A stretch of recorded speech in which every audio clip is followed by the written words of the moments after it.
Hey everyone, in today's video, I want to cover how to use the association object pattern in Flask-SQLAlchemy and also how to use association proxies, which kind of go along with the association object pattern. So this is useful for many-to-many relationships when you're using SQL Alchemy, but you want to add some additional information on the association table or the through table. There are different names for it, but in this particular example here, which I actually wrote in a previous video, so I'll put a link to that video in the description below if you're not that familiar with many-to-many relationships in general. But what I'm going to do is I'm going to modify this code to support the association object pattern. So this is the association table that I'm talking about. So I have two models, user and channel, and I want to associate them. The idea here is that a user can follow a channel and a channel can have many followers. So it's like a many to many relationship. A user can follow many channels and a channel can have many followers. So to accomplish that in the most straightforward cases, you just create a table that has foreign keys to both primary keys of each table. So a user ID and a channel ID here, and they point to each table, which is defined by the model here. So I want to change this because I want to add extra information onto this and I want to be able to use it in a really easy way. So I could put more columns here, but it's not so convenient to do this in SQLAlchemy. What you want to do is you want to have a model when you want to work with things more closely in your database. So what I'm going to do is I'm going to convert this to a model, and that is going to be the foundation of the association object. And also I'm going to convert the relationship. So what I'll do is I'll get rid of this relationship here because it's no longer going to apply because right now I'm using a secondary, and in a moment I'm going to create another model and I'll need to update the relationship. So I'll just remove this db.relationship inside of user. Inside of channel, we see it just has ID and name just like user, so it's pretty similar. And what I'll do is I'll comment out this user channel. And what I'll do is I'll create a new class, and this is going to be the association class, right? So I'll call this user channel. So capital U, capital C. And this is going to be converted to lowercase user underscore lowercase c in channel. So just like this is the name of the table when it gets created in the database. So just keep that in mind. So I need to inherit db.model.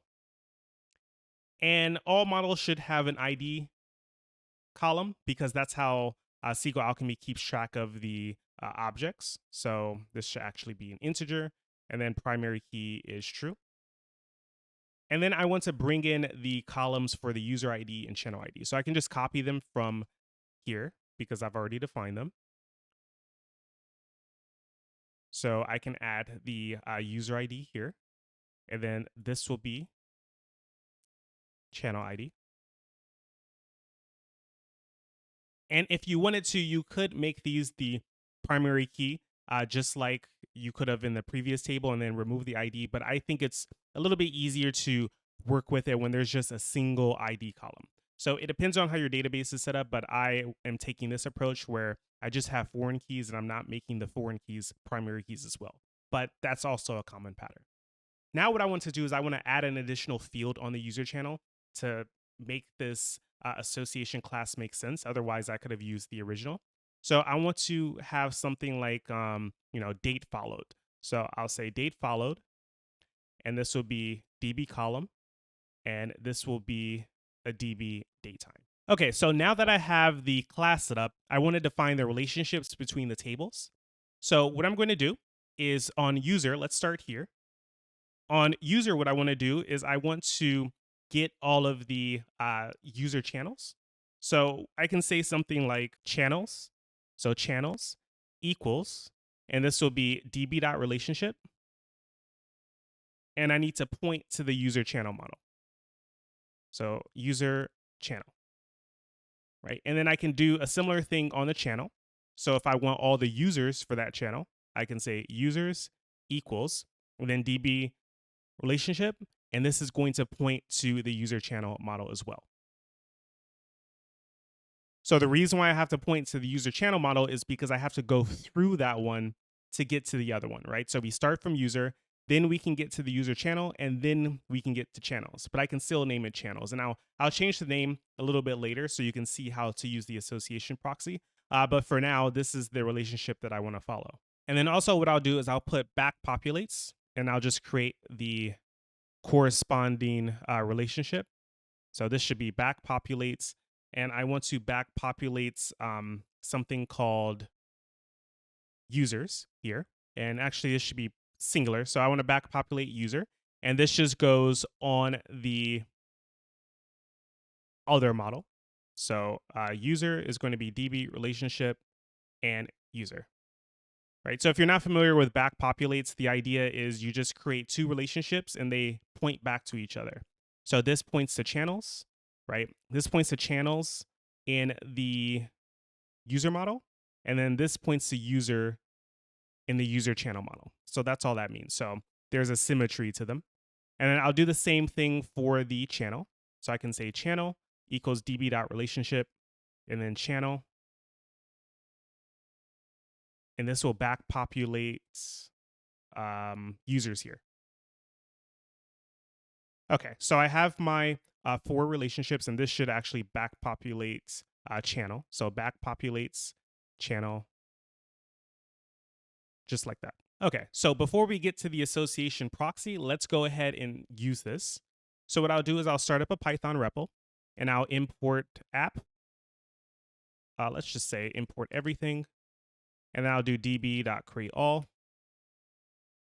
And what I want to do here is I want to create a user and create a couple of channels, and then I'll create the relationships between them, right? So I'll be a user. We'll say name equals Anthony.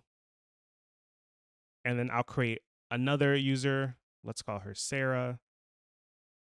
And I'll just add them both to the session. So add all Anthony and Sarah. And then I want to do the same thing for the channels. So we'll say pretty printed is 1. So channel name pretty printed. And then I also want to add another channel. Let's say Traversy. Channel name equals Traversy Media. And then I put an extra quote there. So I'll just remove that. And then I can add these both to the database. So db session add underscore all. And then we have pretty printed and Traversy. And then I can do db.session.commit. Okay, so I have those 4 things in my database now, just clear. So now what I want to do is I want to create a relationship between a user and a channel. So I'll use the user channel to do that. So we'll say Anthony and then pretty printed. And what I want to do is I want to create a user channel object, right? And I can do something like user equals Anthony and channel equals pretty printed. And then I'll add this to the session. And I'll commit. Okay. And then let's create a couple of these for the Sarah one. So we'll say Sarah pretty printed will be user channel. User is Sarah. Channel is going to be pretty printed. I'll add that. And then now what I'll do is I'll import from datetime, import datetime. So we can actually use the other field to date followed. So for Sarah Traversy, I'll do user channel equals user Sarah channel Traversy, and date followed equals datetime. Say datetime dot now or UTC now. Okay, and then I can add both of these to the session. So add all, and I'll add Sarah pretty printed and Sarah Traversy. And then I'll commit. Okay, so let me open up another terminal. And what I'll do is I'll look inside of the database to see what's here. So first, let's look at the tables. We have 3 tables, channel, user, and user channel. So in channel, what we have is pretty printed and Traversy Media. For user, I have Anthony and Sarah. And then in user channel, I have 3 things, right? So I have 111. So the first column represents the primary key. The second column is going to be the user. So user ID 1 is Anthony and user ID 2 is Sarah. And then the third column will be the channel. So Anthony is following Pretty Printed. Sarah is also following Pretty Printed. And Sarah is following Traversy Media. And this is the time that she followed. So you see for the first two, there's nothing there because I didn't add anything for date followed. But for the last one, I could add date followed. And I was able to add it in a really simple way. So now let's go back to the other one. And now let's use the relationship. So let's say Anthony. If I go to the user model, I have this channels here. So I can do Anthony.channels. And you see I get the user channel object, right? So if I wanted to get the channel in question, I can get the first one because there's only one in there. And then I can do .channel and then .name, and that returns Pretty Printed, right? So I start with my user object. I go into the list of channels and just pick one of them. Then I go to the channel inside of the user channel. So this is another relationship here, which points to the channel, and I can get the name. If I wanted to go crazy, I can do something like get all the users, and then it would just do the same thing. And I can say, give me the second one, and then give me the user, and then give me their name, and you see I get Sarah. Obviously, you probably wouldn't do something like this, but you could if you wanted to. That's the point. So as you can see, I have to go through the user channel to get access to the users or the channels. What if I just wanted to skip over that, right? So what if I wanted to do something like user.channels and I get channel objects in return instead of user channel objects? How can I do that? So this is where the association proxy comes into play. So what I'll do is I'll exit out and I'll import from a SQLAlchemy. It's from a SQLAlchemy.ext association proxy. I want to import association underscore proxy, just like that. And the way that I use this proxy is pretty straightforward. So I'll use this in a user model. So I can do like Anthony.channels and I get channel objects in return. And then I'll leave the channels one to use the user channel just so you can see the difference. So first, what I want to do is I want to change the name to this. And the reason why I'm changing the name is because I'm going to use channels again, right? So I'm going to use channels here for something else. So I'm going to call this channel association, right? So this still points to user channel just like before, but the name has changed. And now I can use this association proxy and I need to pass in two strings. The first string is going to be the relationship field that I just defined. So association proxy.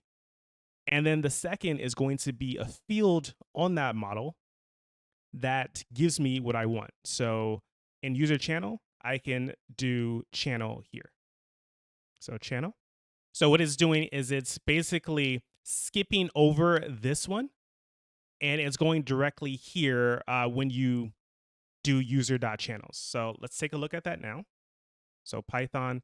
So from app import star.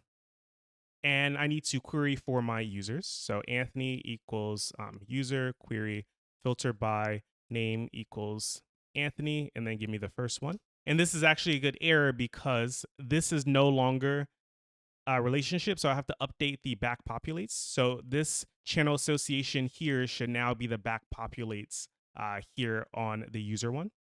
So let's see if I can just import everything again and try running it again. Yeah, I have to restart the REPL. So from app import star. And then what I want to do is I want to run that query again. So now it works. And I can do Anthony.channels. And we see it gives me a list, but it immediately returns a list of channels. So if I do .name, it gives me the name of the channel. It no longer goes into this user channel. If I want stuff from the user channel, then I just use Anthony.channel association, and it gives me the user channel, right? So this is a more convenient way of doing it because oftentimes you're going to be looking at the other part of the relationship and not the association. And if I just load Sarah really quick, so user query filter by name equals Sarah, give me the first one, and then do Sarah.channels. we see it returns two channel objects here, one for pretty printed and one for traversy media. So that's basically the idea behind the association object and association proxies. You see that they work together. The association object is useful when you want to have more fields in the association and you want to be able to work with them like you work with anything else in SQL Alchemy. And then the association proxy is a way to kind of jump over that association for convenience purposes. So you definitely don't need it, but it makes your code a lot cleaner when you can do like Anthony.channels and get channel objects in return instead of doing like Anthony.channels and then going into those channels and for each one doing .channel on the user channel objects. It's much more convenient to use the association proxy. So that's it for this video. I'll put this code up on GitHub if you want to take a look at it. If you have any questions on how any of this stuff works, feel free to let me know down in the comments below. If you like this video, please give me a thumbs up. And if you haven't subscribed to my channel already, please subscribe. So thank you for watching, and I will talk to you next time.